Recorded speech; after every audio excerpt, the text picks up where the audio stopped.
আপনারা? আমরা আপনার সঙ্গে কথা বলতে চাই। আসুন, বলুন কি ব্যাপার? কি শত্রুতা তোমার অজিতের সাথে? হ্যাঁ, কি ক্ষতি করেছে আমার ছেলে তোমার? তাহলে হাত ধুয়ে কেন আমার ছেলের পেছনে পড়ে আছো? মানে কি সব বলছেন আপনি? মানেটা আপনি ভালো করেই জানেন। অজিত এখানে কেন আসে আর সারাদিন কেন পড়ে থাকে আমরা সবকিছু জানি।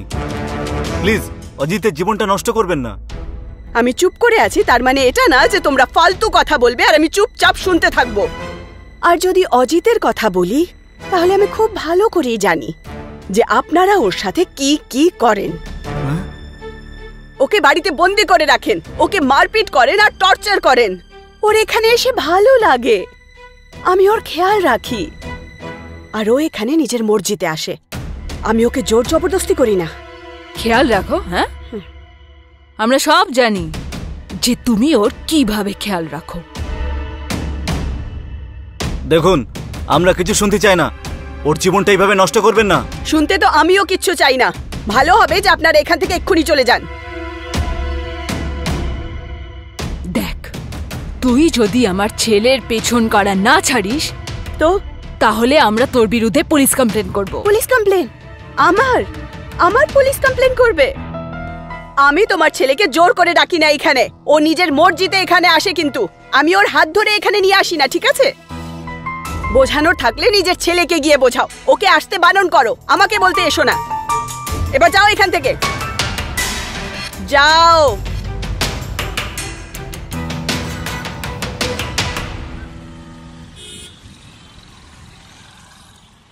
অঞ্জলি, কি হয়েছে? কাঁদছো কেন? তুমি এখান থেকে চলে যাও অজিত, আর এখানে কখনো এসো না। তোমায় কেউ কিছু বলেছে নাকি? আমি বললাম না চলে যাও এখন। এরকম করে কেন বলছো? তোমার মা বাবা এখানে এসেছিল। কি? আর ওরা এখানে এসে আমার সাথে ঝগড়া করেছে। তুমি জানো ওরা আমার নামে পুলিশ কমপ্লেনও করেছে। আমাকে পুলিশ স্টেশন থেকে ফোন এসেছিল, আমাকে জিজ্ঞাসা করছিল ওরা। আমি চাইলে ওদেরকে সব সত্যিটা বলতে পারতাম যে সেই দিন রাতে তুমি নেশা করে আমার সাথে কি করেছিলে, কিন্তু আমি তোমাকে ভালোবাসি তাই আমি কিচ্ছু বলিনি ওদেরকে, কিন্তু ওরা আমাকে বলেছে যে ওরা আবার ফোন করবে আর আমাকে পুলিশ স্টেশনে রাখবে জিজ্ঞাসাবাদ করার জন্য। আমি বুঝতেই পারছি না যে আমি কি করব। অঞ্জলি, আমি বুঝতে পারছি না আমার মা বাবার সমস্যাটা কোথায়। কি করবো ওদের নিয়ে আমি? অজিত, তুমি আমাকে ভালো তো বাসো না? আচ্ছা, এটা কোনো প্রশ্ন হলো বলো? অবশ্যই বাসি, কিন্তু আমি মা বাবাকে নিয়ে কি করি এখন? তাহলে তুমি টেনশন নিও না, তুমি আমাকে ভালোবাসো, আমি আমাদের মাঝখানে কাউকে আসতে দেব না। তোমার মা বাবার প্রবলেমটা কি যে ওরা খুব বেশি স্ট্রিক্ট তোমাকে নিয়ে, কারণ ওরা তোমার ইউজ করছে। এসব তুমি কি বলছো? হ্যাঁ অজিত, ওরা চায় যে সারা জীবন তুমি ওদের দেখাশোনা করো, পয়সা রোজগার করার মেশিন ভাবে তোমাকে, যাতে ওরা তোমার রোজগারে সারা জীবন বসে খেতে পারে। সেই জন্যই এই সব কিছু করছে। অঞ্জলি, এখন তাহলে আমি কি করতে পারি? তুমি সেরকমই করো যেরকম আমি তোমায় বলছি। তারপর দেখো আমাদের মাঝখানে কেউ আসতে পারবে না। ঠিক আছে।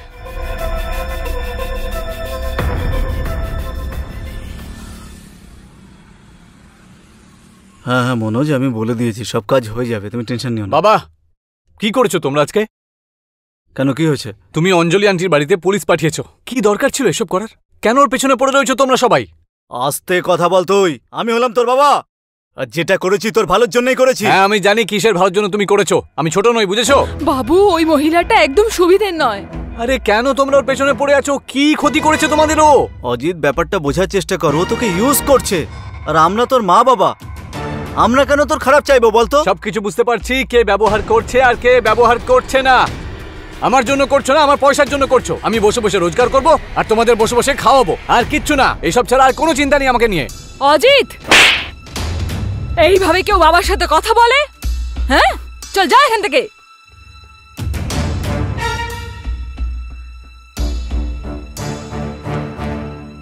এদিকে যখন অঞ্জলি অজিতকে ব্যবহার করছিল, সেভাবেই অন্যদিকে অজিতেরও এখন অঞ্জলির সাথে থাকতে ভালো লাগছিল।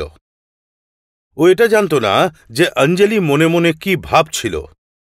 এদিকে অজিতের মা বাবার অজিতকে নিয়ে চিন্তা হচ্ছিল, কিন্তু অঞ্জলি হল মহাচালাক। ও অজিতকে সাথে নিয়েই অজিতের মা বাবাকে বাধ্য করে দিয়েছিল। তারপর একদিন এমন ঘটনা ঘটল যেটা কেউ কখনো কল্পনাও করতে পারেনি।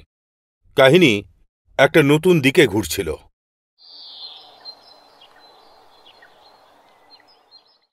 এইটা না? এই কথাটাই বলছি, এখান থেকে প্লাস হবে।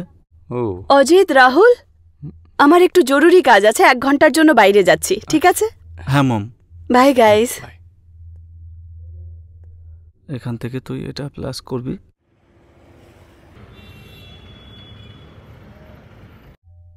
এখন আবার কে এলো? আপনি এখানে? আপনাদের সাথে কিছু কথা বলার ছিল। আসুন।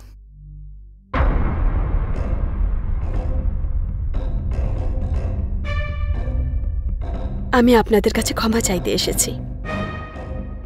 সেদিন যা কিছু হয়েছে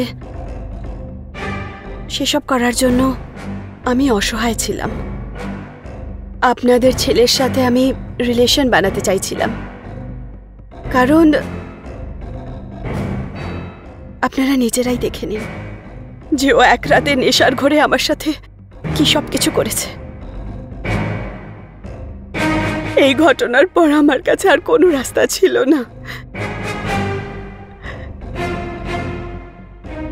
এই জন্য আমি আপনার ছেলের সাথে রিলেশন বানালাম, আর আমার কাছে অন্য কোনো অপশন ছিল না, আর এখনো আমার কাছে কোনো অপশন নেই। এটা কি করছেন আপনি? এটা কি করছো? ছাড়ো, আমার কাছে আর কোনো রাস্তা বেঁচে নেই। ছাড়ো, ছাড়ো আমার বরকে, ছাড়ো, ছাড়ো, ছাড়ো আমাকে, ছাড়ো, ছাড়ো, ছাড়ো। তুমি এটা কি করছো? এটা কি করছো? আরে ওঠো, আরে ওঠো।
আরে বললাম না কালকে।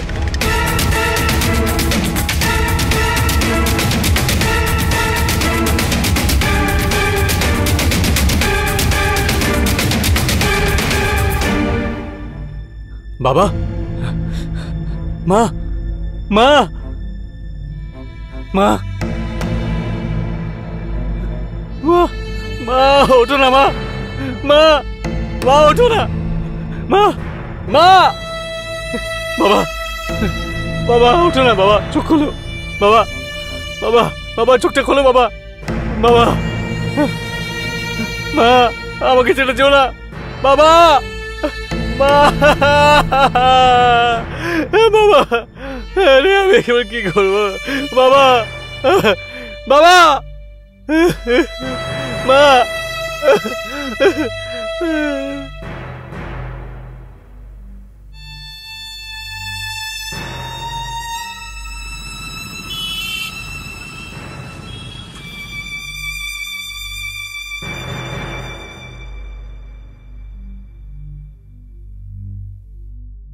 অজিত, সামলাও নিজেকে। আমি তোমার দুঃখটা বুঝতে পারি। দেখো, ভগবান আমাদের জন্য যেটা চান সেটাই হয়। আমি কিচ্ছু বুঝতে পারছি না। আমার মা বাবা কারো কি ক্ষতি করেছিল? কে ওদের কেন মারতে চাইবে? আমি একা হয়ে গেলাম। কিরকম কথা বলছো অজিত? আমি আছি তো তোমার সাথে। চলো, কান্নাকাটি বন্ধ করো, আমি সবকিছু সামলে নেব। রাহুল, যাও ওর জন্য এক গ্লাস জল নিয়ে এসো। হ্যাঁ। নিজেকে সামলাও, মন খারাপ করো না, ঠিক আছে? প্লিজ। এই নাও, জল খাও। রাহুল, তুমি নিজের রুমে গিয়ে ঘুমিয়ে পড়ো, আমি আছি ওর সাথে। হ্যাঁ মম। এই নাও, জল খাও, খাও।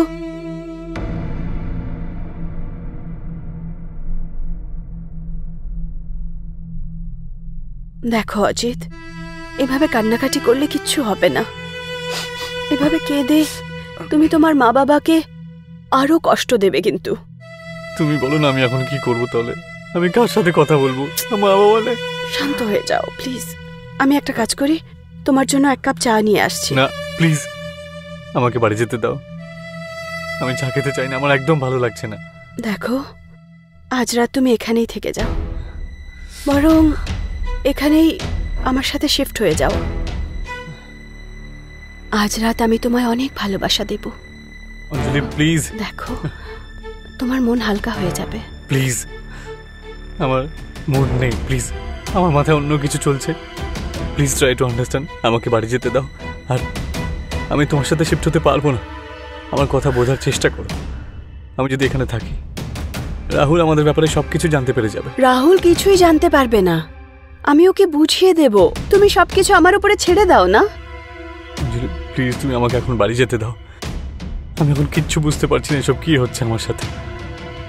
আচ্ছা ঠিক আছে, কিন্তু কাল আবার চলে এসো আর নিজের সব জিনিস নিয়ে এসো। কাল থেকে তুমি আমার সাথেই থাকবে। দেখো, আমাকে ভাবার জন্য একটু সময় লাগবে।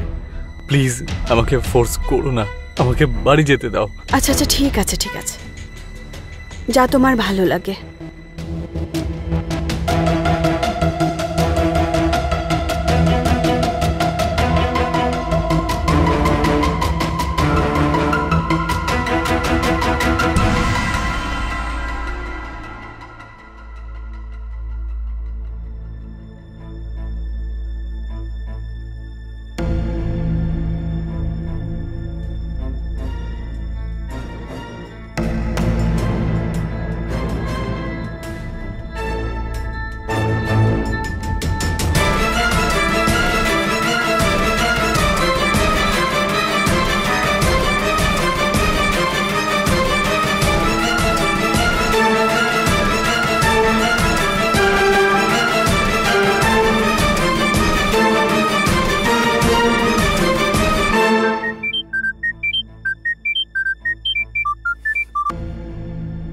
হ্যাঁ ইন্সপেক্টর, হ্যাঁ ইন্সপেক্টর বাবু। অজিতজি, পোস্টমর্টম রিপোর্ট এসে গেছে।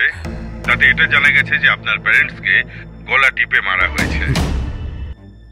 তোমার মা বাবার বডিতে কোনো মহিলার নখের চিহ্ন পাওয়া গেছে। অভিজিৎ, আপনি কি কাউকে সন্দেহ করছেন, বা আপনার প্যারেন্টসের কোনো শত্রু যাকে আপনি চেনেন?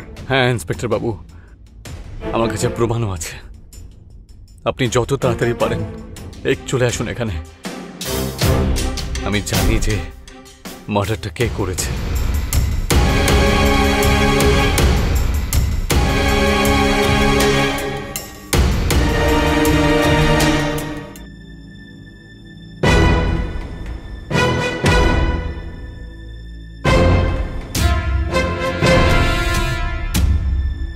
তুমি আমার মা বাবাকে কেন মারলে? কি ক্ষতি করেছিল ওরা তোমার? বলো।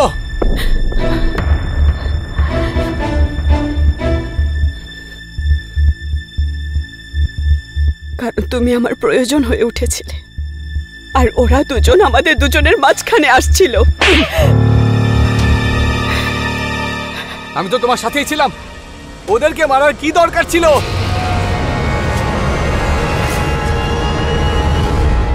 তোমার মতো মা হওয়ার থেকে আমার বন্ধু অনাথি হয়ে যাক।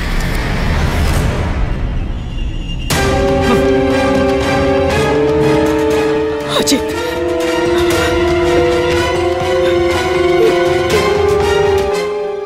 তো দেখলেন আপনারা কেমন ভাবে অঞ্জলির লোভ আর বাসনা অজিতের জীবনটা একদম শেষ করে দিল। অজিতের মা বাবাকে নিজের প্রাণ পর্যন্ত দিতে হলো। অঞ্জলি হয়তো এটা ভুলে গেছিল যে অজিত ওর ছেলের মতো।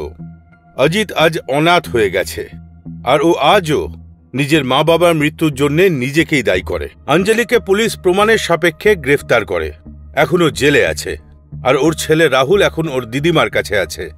এরই সঙ্গে আমি অনুরাগ মিশ্রা আপনাদের থেকে বিদায় নিচ্ছি। আবার দেখা হবে অপরাধের কোনো নতুন এপিসোডে। ততক্ষণ নিজের খেয়াল রাখবেন। জয় হিন্দ, জয় ভারত।